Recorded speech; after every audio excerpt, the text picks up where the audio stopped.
Une révolte peut en cacher une autre. 1789, l'année d'une révolution dont on ne parle pas dans les livres d'histoire, mais qui a déterminé la nôtre, d'histoire. L'année où l'on a retiré aux femmes leurs poches et par là même leur liberté. C'était il y a 3 siècles, et pourtant, ça conditionne ce que l'on porte à l'heure même où l'on vous parle. Des poches en moyenne 48% plus petites, 6,5% plus étroites, voire inexistantes. On a toutes des histoires de poches, ou plutôt d'absence de poche. Et derrière cet objet à première vue insignifiant, se cache une réalité vertigineuse. Il y a le monde entier dans une poche. Bienvenue dans Les Mains dans les poches, le podcast qui fait d'un symbole de nonchalance le cri de ralliement d'une nouvelle révolution. Nous sommes Héloïse et Sarah, fondatrices de la marque Hello World, et aujourd'hui, ce sont les poches que nous allons déshabiller. Pendant votre écoute, ou pour la prolonger, retrouvez toutes les images de l'histoire qui va suivre sur @helloworld_collective. Et pour être sûr de regarder votre dressing d'un autre œil, abonnez-vous au podcast.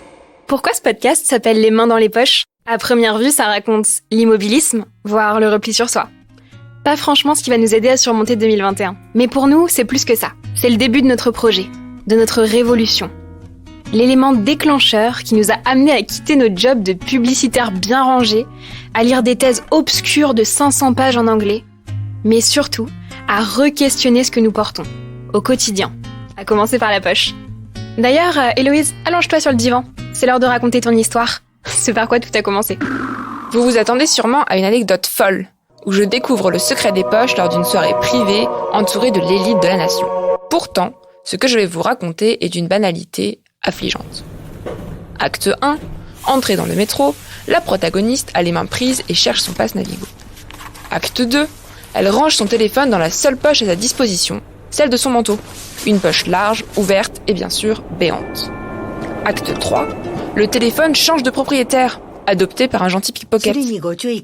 Grand final, le père de la protagoniste lui reproche sa négligence. Pourquoi ne pas avoir mis son précieux téléphone dans sa poche intérieure ? Sauf que cette poche intérieure, je ne l'avais pas. Et apparemment, je ne suis pas la seule. Première question que me pose ma fille quand je lui achète un vêtement, c'est « Maman, il y a des poches ?» Dans les vêtements pour femmes, les poches, on les trouve souvent, soit elles sont cousues, donc c'est très joli, mais on peut pas mettre grand chose dedans, soit le portable dépasse la moitié. Ma belle-mère, en 1975, avait peur de prendre les transports en commun et de se faire dévaliser. Pour pallier le manque de poches dans les manteaux, elle avait trouvé un système très ingénieux. Elle prenait des gants de toilette qu'elle fixait avec des épingles nourrices à l'intérieur de son manteau pour pouvoir ranger toutes ses affaires précieuses. Et ainsi, elle ne craignait plus rien. Ce qui est assez marrant avec les poches des garçons, c'est que je suis toujours en train de demander à mon copain de mettre mes clés, mon portable dedans, donc merci pour l'indépendance féminine. Je me rappelle et j'ai ce sentiment qu'avant, pour choisir ma tenue, c'était un véritable casse-tête de où est-ce que j'allais mettre mes clés, mon portable, ma carte, mon rouge à lèvres, un éventuel tampon. On était à l'école et on parlait de vêtements, des manteaux, et on avait dit qu'on avait besoin de poches pour ranger des affaires dans nos poches. Et il y en a une de nous, qui est une des copines, qui avait dit qu'elle n'avait pas de poche dans son manteau. Et après, on avait cherché dans toute la cour pour voir si les filles avaient des poches. Et après, on avait vu que toutes les filles n'avaient pas de poche et les garçons en avaient. Alors comment tu fais maintenant ? Avec des manteaux ou pas avec sans poche ? Tu prends quoi comme manteau ? Des manteaux de ski, avec plein de poches. Bien sûr, je me suis sentie moins seule en écoutant ces témoignages. Mais surtout, j'en suis arrivée à une conclusion. On a toutes une histoire de poche, ou plutôt d'absence de poche. Dresser des constats, c'est bien. Mais la vraie question, c'est comment on en est arrivé là ? Et pour ça, revenons quelques siècles en arrière, plus précisément en 1789, année où des têtes sont tombées et où, plus grave encore, des poches ont été éradiquées. Pas trop vite ! Avant de rentrer dans la partie croustillante de la guerre des poches, il faut d'abord bien comprendre ce qu'était qu'une poche jusqu'alors, son rôle, et surtout son implication dans la vie des femmes. Si dès le XVIe siècle, les hommes commencent à avoir des poches cousues dans leurs vêtements, les femmes, elles, continuent de porter les bonnes vieilles poches détachables. Moins innovantes en design, mais tout aussi pratiques. Alors fermez les yeux et imaginez une sorte de tote bag en tissu, de forme arrondie, refermée sur le haut. Si vous n'êtes pas convaincu par mon audio-description et que vous n'avez aucune imagination, rendez-vous sur notre Instagram. Nouée à la taille et cachée sous les jupes, parfois divisée en compartiments et souvent brodée au goût de sa propriétaire, Les poches détachables permettent aux femmes de transporter argent, nourriture, lettres secrètes. En somme, c'est un véritable outil d'émancipation féminine qui leur permet de grappiller un peu de liberté. Mais après la Révolution française, cette liberté, elle fait peur. Alors rassurez-vous, on ne va jamais interdire formellement les poches détachables. On va plutôt les ringardiser, petit à petit, de façon insidieuse. Alors c'est l'Église qui prêche contre ce vêtement impudique, objet du diable qui ressemble à un vagin. C'est la classe politique qui enjoint les hommes à surveiller leurs femmes. Ces poches cachées sous les jupes étant le lieu parfait pour dissimuler argent ou liaisons sulfureuses et donc menacer les unions. Croyez-le ou non, le plus grand ennemi des poches, ça va être le style. Fini les vêtements amples, la mode est aux robes qui mettent en avant la silhouette. Dans tous les magazines de mode, les poches détachables sont présentées comme démodées, voire carrément vulgaires, antithèse de l'élégance. Mais alors Héloïse, comment font les femmes pour transporter des objets ? N'aie crainte Sarah, on va fournir aux femmes une alternative de qualité, le réticule. Un mini-sac à la Jacquemus, si petit qu'on y rentre à peine ses clés. Alors l'iPhone 12, n'en parlons pas. D'ailleurs, son nom ne rime pas avec ridicule pour rien. Il est tellement inutile qu'il ne se suffit pas à lui-même. Les femmes doivent alors investir dans des châtelaines, des chaînes qu'on porte à la ceinture au bout desquelles on accroche tous ses biens. Parfums, clés, portefeuilles, carnets, couteaux, enfin vous voyez quoi. Et ces nouveaux accessoires, petits et visibles, écartent les femmes de la vie publique. Elles deviennent vulnérables au vol, perdent en intimité. Que ce soit pour porter leurs courses ou les protéger des brigands, il leur faut constamment un homme pour les accompagner. Résultat, leur liberté déjà limitée disparaît comme peau de chagrin. Et le pire dans tout ça, c'est qu'à mesure que les femmes perdent leurs poches, les hommes, eux, en gagnent, grâce au développement de l'industrie textile.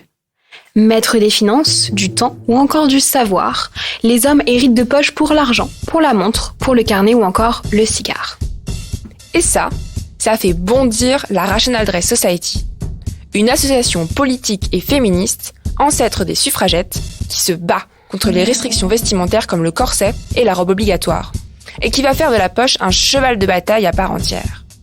Pour elle, un vêtement sans poche, c'est un vêtement dans lequel on n'est pas libre. Impossible de tendre vers l'égalité sans poche. En 1895, une suffragette américaine, Elizabeth Cady Stanton, raconte dans son essai « The Pocket Problem » comment elle a dû négocier avec sa couturière pour qu'elle lui couse illégalement des poches d'hommes dans sa robe. En 1914, les suffragettes britanniques s'insurgent contre le manque de femmes en politique et expliquent que c'est lié à leur absence de poche.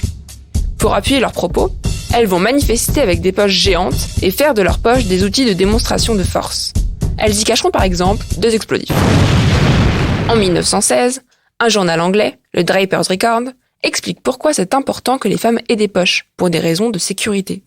Une révolution fracassante, bienvenue, plus de 120 ans après leur disparition. Si grâce à ces combats rondement menés, on peut maintenant se balader les mains dans les poches des femmes portent encore les séquelles de l'histoire.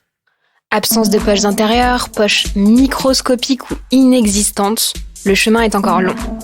Une situation très bien résumée par le charmant Christian Dior et son art de la punchline. Les hommes ont des poches pour ranger des choses, les femmes pour la décoration. Ah, c'est marrant. Et c'est précisément parce que ce combat est loin d'être terminé qu'on a demandé aux femmes d'aujourd'hui de nous raconter leurs rêves de poche. Alors moi j'ai un seul pantalon que j'adore en termes de poche. C'est un pantalon avec des poches qui arrivent, donc qui partent taille haute, qui arrivent à peu près mi-cuisse. C'est un slim et c'est assez pratique parce qu'on peut tout mettre dedans, mais on voit pas vraiment qu'il y a des poches.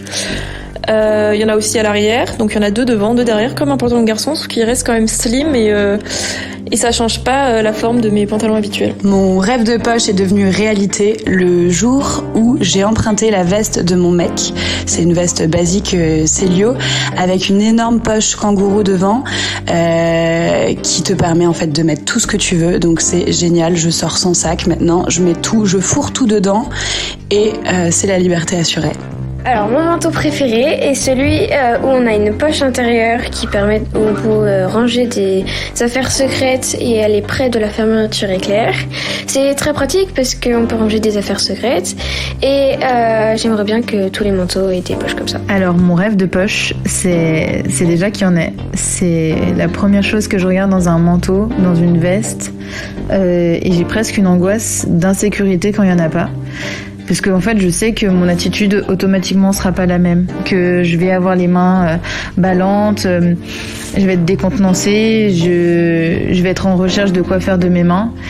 Et cette stature en fait de sûre d'elle, de pouvoir que je vais pouvoir avoir dans la rue quand j'ai les mains dans les poches et la tête haute.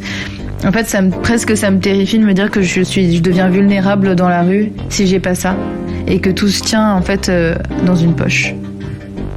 Voilà, vous comprenez peut-être mieux ce nom, les mains dans les poches, et surtout ce qu'il implique. Des histoires de femmes, des luttes de pouvoir, un zeste de croyance et de superstition, sans oublier la mode et ses préceptes. Nous, tout ça, ça nous donne envie de faire des mains dans les poches un geste militant. Non plus un symbole de repli sur soi, mais d'ouverture sur le monde. Pensez-y la prochaine fois que vous mettrez les mains dans les poches. Notre conquête du monde, les mains dans les poches, continue sur Instagram. Rejoignez la révolution, réagissez et posez toutes vos questions sur @helloworld_collective. Ce podcast a été conçu en toute humilité. Nous ne sommes ni historiennes, ni sociologues du vêtement, mais nous y avons mis toute notre passion et nos nuits de sommeil dans le but de vous divertir et de vous donner envie de creuser plus loin. Vous venez d'écouter le premier épisode des Mains dans les poches. Produit et réalisé par Compagnie, écrit et raconté par Héloïse Dung et moi-même, Sarah Herbin. Retrouvez-nous la semaine prochaine pour un nouvel épisode sur vos applis de podcast préférés.